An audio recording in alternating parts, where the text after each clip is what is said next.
আসসালামু আলাইকুম everyone, welcome back to my channel. আজকে আলু দিয়ে মুরগির ঝোল রান্না করতেছি।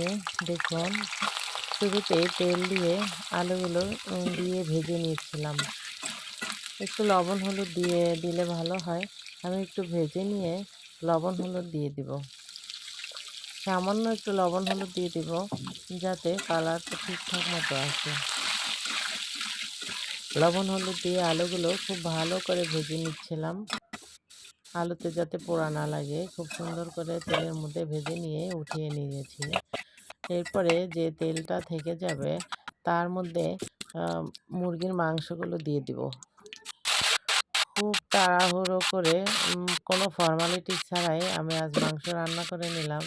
এভাবে আপনারা রান্না করে কেউ খেয়ে দেখবেন, যে এটাও অনেক মজা হয়। দেখুন, মাংসটা ভেজে নিচ্ছি।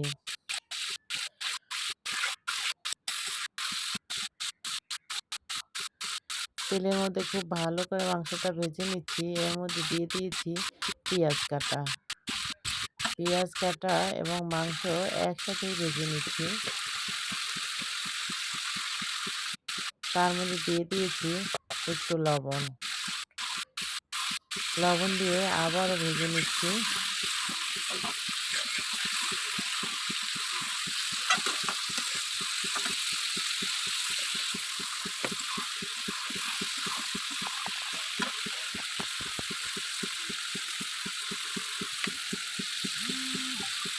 দেখুন, এটা ভাজা হয়ে গেলে এর মধ্যে দিয়ে দিয়েছি আদা রসুনের পেস্ট। আদা রসুনের পেস্ট দিয়ে আবারও ভেজে নিচ্ছি।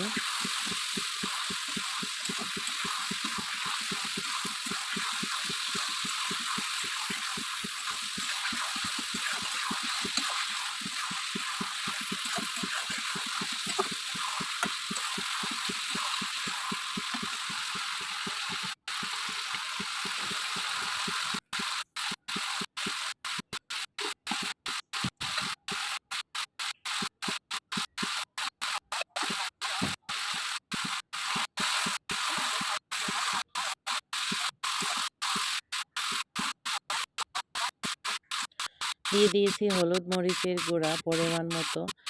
যে যদি কেউ একটু ঝাল পছন্দ করেন তাহলে ঝাল দিয়ে দিবেন একটু বেশি।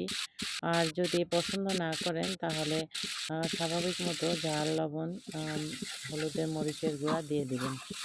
দিয়ে একটু কষিয়ে নিয়ে তার মধ্যে সামান্য একটু ঝোল দিয়ে দিলাম।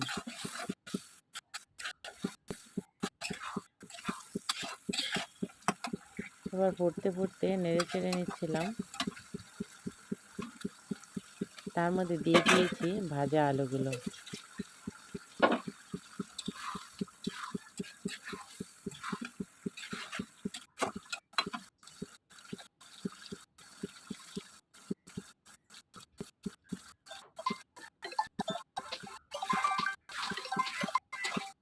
ভাজা আলুগুলো দেওয়ার পরে আবার পরিমাণ মতো ঝোল দিয়ে দিলাম, যেন এই ঝোলেই ঠিকঠাক মাখো মাখো হয়ে যায় এবং পরিমাণ মতো হয়ে যায়। দিয়ে দিয়েছি গরম মশলা গুঁড়ো।